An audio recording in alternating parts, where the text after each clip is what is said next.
गंगा के किनारे एक घना वन था। उस वन में शशांक नाम का एक खरगोश रहता था।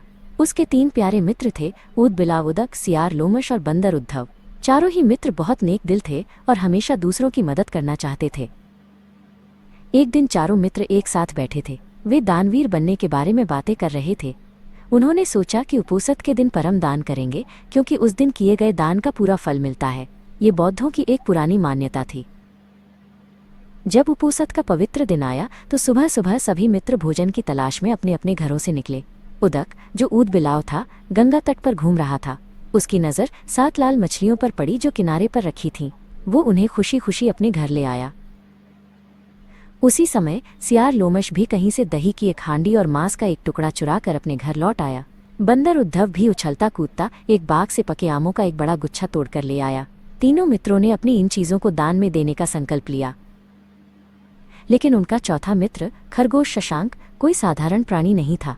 उसने सोचा, अगर मैं अपने भोजन यानी घास पात का दान दूं तो दान पाने वाले को शायद ही कोई लाभ होगा। शशांक ने उपोषित के इस विशेष अवसर पर याचक को पूरी तरह संतुष्ट करने के लिए एक बड़ा निर्णय लिया। उसने स्वयं को ही दान में देने का निश्चय किया। उसके इस त्याग के निर्णय से पूरा ब्रह्मांड हिल उठा और स्वर्ग के राजा शक का आसन भी गर्म हो गया। शक ने जब इस अद्भुत घटना का कारण जाना तो उन्होंने उन चारों मित्रों की दान परायणता की परीक्षा लेने का फैसला किया। वो एक सन्यासी का रूप धारण कर एक एक करके उनके घरों पर पहुंचे।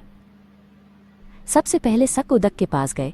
उदक ने उन्हें अपनी 7 मछलियां दान में देनी चाहिए। फिर वे लोमश के पास पहुंचे, जिसने दही और मांस का टुकड़ा भेंट किया।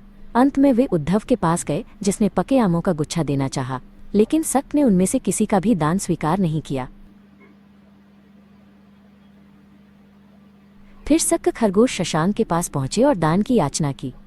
शशांक ने दान के इस उपयुक्त अवसर को समझा और याचक को अपना पूरा शरीर अंगीठी में सेंक कर देने का प्रस्ताव रखा। एक अंगीठी जलाई गई।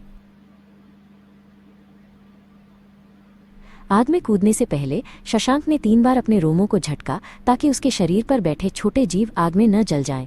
फिर वो बड़ी शांति और शालीनता के साथ जलती आग में कूद पड़ा। शक उसकी इस अतुलनीय दानवीरता पर चकित रह गए। उन्होंने अपने पूरे जीवन में ऐसी दानवीरता न कभी देखी थी और न ही सुनी थी। लेकिन आश्चर्य, आग ने शशांक को जलाया नहीं, क्योंकि वो आग जादुई थी, शक के परीक्षण का एक मायाजाल था। सम्मोहित शक ने तब शशांक की खूब प्रशंसा की और अपने हाथों से चांद के ही एक पर्वत को मसलकर चांद पर खरगोश का निशान बना दिया। उन्होंने कहा, जब तक इस चांद पर तुम्हारा निशान रहेगा तब तक हे शशांक, ये संसार तुम्हारी दानवीरता को याद रखेगा। शक ने शशांक को आशीर्वाद दिया और फिर धीरे धीरे अपने सन्यासी रूप को त्याग कर अपने दिव्य स्वरूप में लौट आए। उन्होंने शशांक को एक बार फिर नमन किया और आकाश में विलीन हो गए, जिससे पीछे एक स्वर्णिम प्रकाश की किरण छूट गई। शशांक के मित्र उदक, लोमश और उद्धव, जो ये सब दूर से देख रहे थे, इस अद्भुत घटना से अवाक रह गए। उन्होंने कभी सोचा भी न था कि उनका छोटा सा मित्र इतना महान कार्य कर दिखाएगा। उनके मन में शशांक के प्रति गहरा सम्मान उमड़ आया। उद्धव ने अपनी आंखों में आंसू लिए कहा, शशांक ने हमें सिखाया कि सच्चा दान केवल वस्तुओं का नहीं बल्कि स्वयं का भी हो सकता है। तीनों मित्र शशांक के पास आए और उसे गले लगा लिया। शशांक मुस्कुराया, उसकी आंखों में शांति थी। इस घटना की खबर जंगल में आग की तरह फैल गई। दूर दूर से जानवर शशांक की दानवीरता के बारे में सुनने आने लगे। हर कोई चांद पर बने खरगोश के निशान को देखकर हैरान था और शशांक की कहानी सुनकर प्रेरित हो रहा था। शशांक अब केवल एक खरगोश नहीं था, बल्कि त्याग और निस्वार्थता का प्रतीक बन गया था। उसके घर के पास एक छोटा सा स्मारक बना दिया गया, जहां जंगल के सभी प्राणी आकर उसे याद करते और उससे प्रेरणा लेते थे। उदक, लोमश और उद्धव ने भी अपने जीवन में शशांक के आदर्शों को अपनाया। उन्होंने समझा कि दान का मूल्य उसकी मात्रा में नहीं बल्कि दान करने वाले के हृदय की भावना में होता है। वे अब और भी अधिक उदार और दयालु बन गए थे।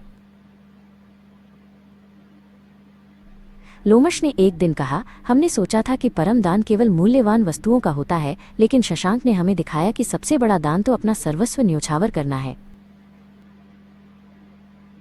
उदक ने अपनी आंखों में चमक लिए कहा, हाँ, और उसने ये भी सिखाया कि दान का उद्देश्य केवल देना नहीं बल्कि याचक को पूरी तरह संतुष्ट करना है, भले ही उसके लिए कितना भी बड़ा त्याग क्यों न करना पड़े। शशांक की कहानी पीढ़ी दर पीढ़ी सुनाई जाने लगी। बच्चे अपने माता पिता से चांद पर खरगोश के निशान की कहानी सुनते और उससे प्रेरणा लेते थे। ये कहानी उन्हें सिखाती थी कि निस्वार्थता और दयालुता ही सबसे बड़े गुण हैं।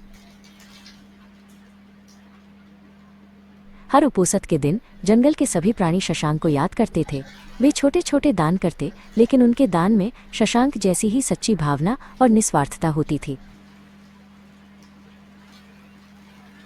चांद पर बना खरगोश का निशान एक शाश्वत प्रतीक बन गया था। ये हर रात आकाश में चमकता और सभी को याद दिलाता कि एक छोटे से खरगोश ने अपने महान त्याग से दुनिया को कितना कुछ सिखाया। शशांक ने दिखाया कि सच्चा दान केवल भौतिक वस्तुओं का नहीं होता, बल्कि हृदय की पवित्रता, निस्वार्थ प्रेम और दूसरों के कल्याण के लिए अपना सर्वस्व न्योछावर करने की भावना का होता है। और इस तरह शशांक की दानवीरता की कहानी हमेशा के लिए अमर हो गई, जो हमें ये सिखाती है कि जब हम दूसरों को कुछ देते हैं तो हमें बदले में कुछ पाने की उम्मीद नहीं करनी चाहिए, बल्कि केवल उनके सुख और संतुष्टि की कामना करनी चाहिए।